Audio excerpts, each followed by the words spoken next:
Okay guys, good morning everyone guys. Ayan, for today's video guys, tayo po yung magpiplex ng mga equipment guys tungkol po sa boxing guys. Ayan.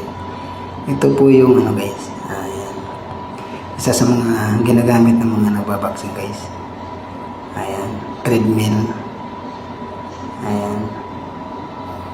Yan po ay tawag treadmill guys. Diyan po kayo magja-jogging para magkaroon kayo ng stamina sa inyong katawan guys. Ayan.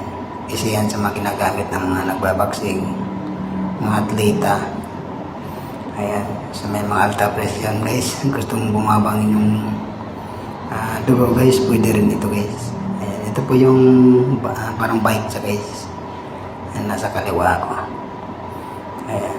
Ito po yung barbell guys, na may iba't ibang timbang.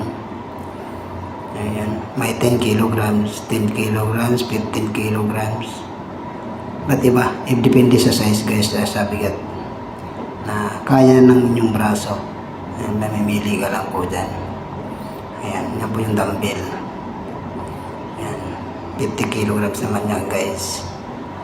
Ayan, thanks for watching guys.